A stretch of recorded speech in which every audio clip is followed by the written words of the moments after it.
지난주 글로벌 증시가 휘청이는 동안 가상자산 시장도 마찬가지로 흔들렸는데요. 특히 비트코인은 10만 달러를 하회한 후 좀처럼 회복할 움직임을 보이지 않고 있습니다. 그렇습니다. 비트코인은 사상 최고치 경신한 이후에 계속적으로 하락세를 보이고 있는데 고래가 매도한다, 뭐 특별한 이유도 없이 계속 빠지는 것 같아서 불안을 좀 야기하고 있는 것 같습니다. 네, 같은 위험 자산이지만 주식으로는 자금이 몰리고 가상자산 시장에서는 자금 이탈이 계속되는 상황인데요. 어떤 점에 주목해야 할지 알아보겠습니다. 언디파인드랩스 조동현 대표 모셨습니다. 안녕하세요. 네, 안녕하세요. 안녕하세요. 네, 지금도 뭐 얘기를 했지만 왜 이렇게 비트코인은 계속 하락하고 혼자서만 악재에 굉장히 민감한 것 같은 그런 분위기인데 왜 그런 거죠? 지금 이제 가상자산 시장 자체가 호재도 악재고 악재도 악재입니다. 다 악재예요? 네. 호재도 악재고 악재도 네, 악재고. 전부 다 그냥 악재로 받아들이는 것 같고 그만큼 이제 투자자들의 좀 센티먼트가 별로 안 좋은 것 같아요. 아무래도 이제 비트코인하고 그다음에 이더리움 ETF에서 순 유출이 지난 한 주 동안 굉장히 많이 나왔습니다. 비트코인 같은 경우는 10억 달러 이상 나왔고요. 그다음에 이더리움 같은 경우는 5억 달러 이상 지금 유출이 되고 있습니다. 그럼 이런 유출이 도대체 그러면 왜 되는 거냐라고 했을 때는 보통 이제 기관 투자자들 중에서 이제 베이시스 트레이딩을 하는 분들이 계십니다. 대부분 ETF를 통해서 이제 자신들의 비트코인이나 이더리움 포지션을 잡고 그다음에 이제 CME 시장에서 즉 선물 시장에서 이제 트레이딩을 하면서 그 갭을 먹는 현물과 선물 갭을 먹는 그런 어떤 트레이더들이 있는데 그 분들이 지금 계속적으로 포지션 자체를 축소하면서 계속적으로 유출이 나오고 있는 거예요. 그러다 보니까 시장 자체는 계속적으로 가격이 좀 낮아질 수밖에 없고요. 또 이제 하나의 또 악재가 지난 이제 41일 동안 이제 1조 1천억 달러가 이 블록체인 시장에서 증발해 버렸습니다. 근데 이렇게 많은 자금이 이제 증발된 게 매일로 치면 270억 달러에 해당하는 거예요. 굉장히 큰 자금이죠. 근데 이런 자금들이 왜 계속적으로 증발이 되냐? 그 이유는 이제 블록체인 시장에서 선물 거래를 굉장히 높은 어떤 레버리지를 통해서 거래를 할 수 있거든요. 뭐 예를 들어서 5배, 10배가 아니라 여기서는 뭐 50배, 100배 이런 어떤 레버리지 투자를 할 수 있는 것이 굉장히 흔하기 때문에 근데 이런 투자자들이 계속적으로 자신들의 큰 포지션을 잡고 청산당하고 이런 것들이 계속 반복되면서 이제 가격에 굉장히 큰 영향을 준 것 같아요.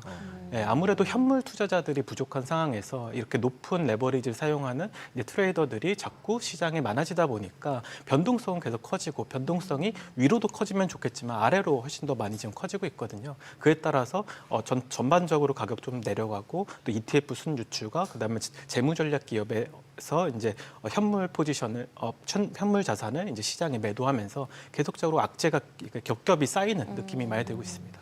지금 베이시스 트레이딩 말씀하셨는데 결국은 그러면은 시장에서 이제 특히 바이낸스나 이런 데서 레버리지를 크게 했고 레버리지를 크게 한 데들이 베이시스 트레이딩 뭐 선물이랑 뭐 이것저것 섞어서 비슷하게 움직이는 길이 매매를 하다 보니까 결국은 이제 청산당하면서 하락을 하고 청산당하면서 하락당했더니 CME가 또 해지했던 데서 또 하락하니까 청산되고 그러면 와중에서 청산되면서 또 저평가가 되니까 이쪽 거 매수하고 ETF는 팔고 이래서 그냥 현물을 계속 팔았다.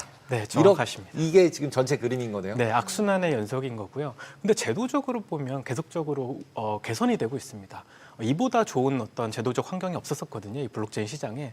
근데 이제 이런 어떤 크립토 시장만의 좀 어떤 고레버리지에 대한 어떤 그런 투자자들 성향과 그다음에 말씀드린 베이시스 트레이더들의 어떤 청산 이런 것들이 겹치면서 계속적으로 시장은 좀 안 좋은 쪽으로 흘러가고 있습니다. 그 거꾸로 얘기하면은 올릴 때도 그렇게 올린 거 아니에요? 그렇죠. 그랬다가 이제 올라갔던 거 이제 지금 다시 이제 뭐 다시 내놓고 시장에 도로 내놓고 있다. 그러면 지금이 그러면 건전한 조정이라고 봐야 되는 거예요? 그렇죠. 건전한 조정인데 건전한 조정치고는 너무 조정이 크게 되고 있죠. 그리고 너무 오래됐어요. 네. 그리고 이제 AI 주식들이나 기타 주식들은 하락을 하더라도 그래도 반등을 하잖아요. 근데 그렇죠. 요즘 들어서는 코인은 반등을 못 해요. 네, 그러니까 어려워하고 자꾸 하기가 싫은 거죠, 막. 이걸 어떻게 해야 될까요? 지금이라도 오히려 근데 없는 사람이라면은 뭐 지금 비트코인 지금까지 안 했던 사람이라면 지금 들어가기엔 나쁘지 않은 거 아닌가? 뭐 이런 생각도 간간히 들긴 하는데 어떠세요? 근데 이게 좀 결론적인 또 얘기일 수 있잖아요. 나중에 또 한 달 후에는 너무 좋아져서 그때 살 거야. 그렇죠. 그럴 수 있지만 또 반대로 이게 잘못되면 더 큰 하락을 볼 수 있으니까요. 근데 현재 일단 개인 투자자들의 탐욕 지수 자체가 너무 많이 내려가 있는 상태입니다. 그래서 항상 이럴 때마다 좀 조금씩 모아갔으면 큰 수익을 낼 수 있었는데 이번에는 조금 조심스러운 부분이 좀 있는 것 같아요. 아무래도 이런 기관 투자자들이 계속적으로 이탈이 된다는 것 자체가 조금 좀 우리가 좀 신경을 써야 될 부분인 것 같고요. 왜냐하면 지금까지 비트코인과 이더리움은 기관 투자자라고 하는 그런 새로운 어떤 매수세에 기대어서 큰 상승을 했던 거거든요. 근데 그들이 이탈된다는 것 자체는 좀 안 좋게 볼 수 있으니까요. 근데 지금 비트코인 같은 경우에는 뭐 작은 것들도 다 악재로 해석하고 뭐 여러 가지도 다 그런 상황이긴 한데 이더리움 같은 경우에는 좀 상황이 완전 반대로 전망되고 있는 것 같더라고요. 이더리움 같은 경우가 사실 비트코인보다 더 많이 좀 하락폭이 심했습니다. 35%가 이제 하락을 했거든요.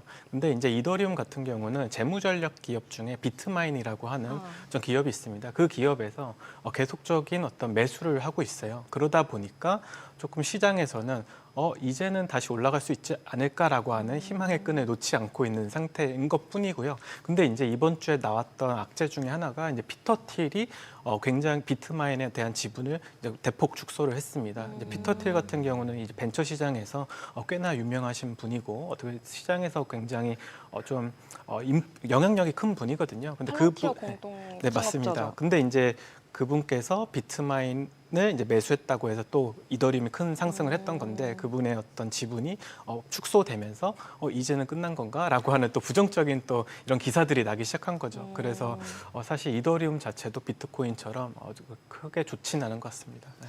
이런 상황에서 이제 미국 가상 거래소인 그 코인베이스 같은 경우에는 6년 만에 가상자산 판매 플랫폼을 만들었는데 네. 가상자산 판매 플랫폼에서 또 뭘 팔려고 그러는 거예요?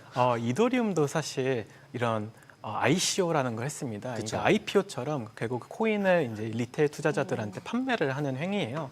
근데 이제 이더리움 같은 경우는 처음 판매됐을 때 뭐 20센트, 30센트에 판매가 됐거든요. 그럼 지금 치면은 지금 3,000불 정도니까 굉장히 큰 수익을 얻을 수 있었죠. 이게 이제 하락장에서 거래소들이 많이 하는 행위입니다. 그래서 이제 리테일 투자자들한테 굉장히 낮은 밸류에이션으로 이제 토큰을 판매하고 그것을 긴 기간 갖고 있어서 성공을 하면 큰 수익을 얻는 하나의 이제 장치인데 이제 코인베이스에서 이번에 ICO 플랫폼을 인수를 했고 첫 번째 이제 어떤 그 프로젝트로서 모나드라고 하는 레이어 1을 좀 발표를 했어요. 그래서 모나드 같은 경우는 이더리움 킬러라고 이제 알려져 있고 이더리움의 조금 불편한 점, 비싸고 느린 것을 보완한 하나의 체인이라 보시면 되거든요. 이걸 이제 판매함으로써 코인베이스의 주식 주가에 긍정적인 영향을 좀 미칠 수 있습니다. 왜냐하면 이 시장에서 보통 ICO를 할 때 결국 그 국내 주식시장이나 아니면 해외 주식시장에서도 결국에는 이런 주관사가 큰 비용을 가져가잖아요.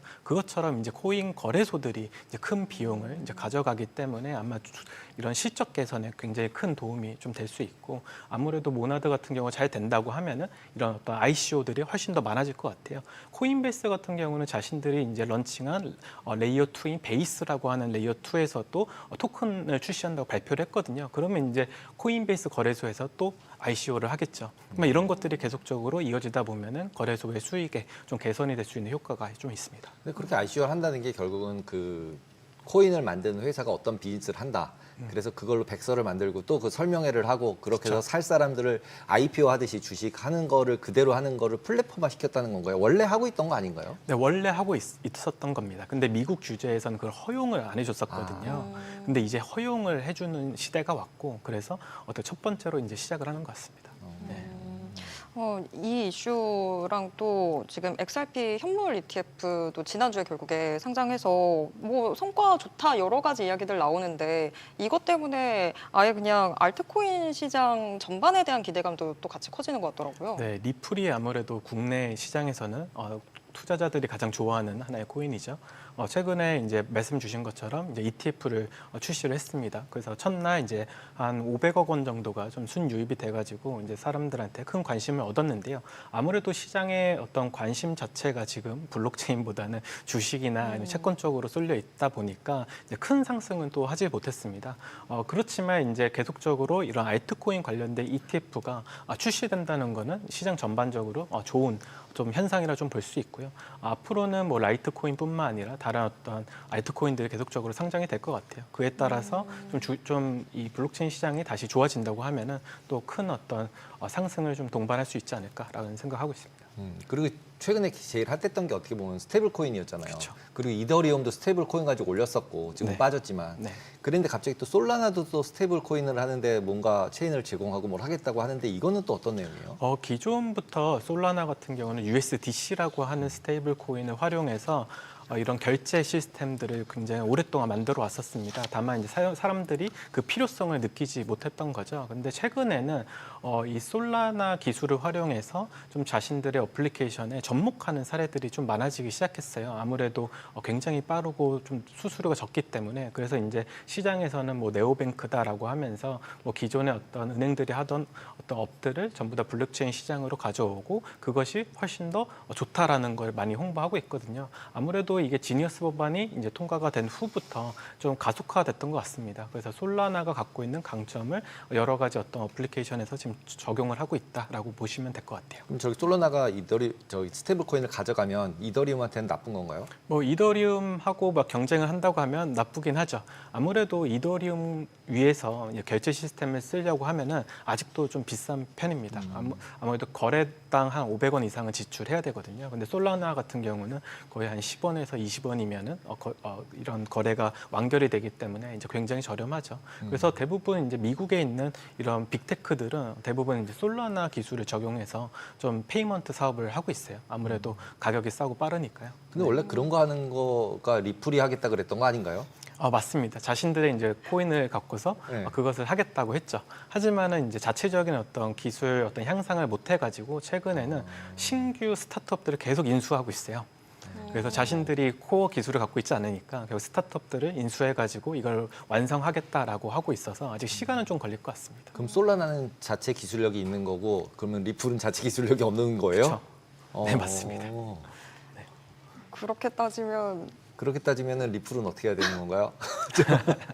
근데 뭐 리플에 대한 기대감이 크니까요. 리플 자체는 이제 스위프트망을 뭐 대체하겠다 나왔기 때문에 그것을 실현하고 있는지를 먼저 좀 살펴봐야 되는데 이미 다른 체인들이 많이들 그런 것들을 좀 따라잡고 있어서 조금 걱정은 되고 있어요. 다만 이제 최근에 오히려 이런 어떤 페이먼트와 함께 프라이버시에 대한 어떤 관심이 커지고 있거든요. 비트코인이 이제 상승할 수 있었던 이유가 결국 가치 저장에 대한 어떤 속성 때문인데, 근데 이제는 어떤 기관 투자자들이 이 시장으로 많이 편입되다 보니까 이젠 모든 어떤 정보들이 오픈되어 있고 투명하다 보니 프라이버시 침해를 받는다. 뭐 이런 소리가 많이 나오고 있어요. 그래서 이것을 어떻게 개선할지를 사람들은 굉장히 포커싱하고 있고 또 이거에 또 큰 역할을 하고 있는 것이 바로 리플인 어떤 리플 체인이 이런 것들에 좀 도전하고 있다 보시면 될 것 같아요. 결국엔 또 지켜봐야 될 것 같네요. 네, 오늘 말씀 여기까지 듣겠습니다. 고맙습니다. 네, 감사합니다.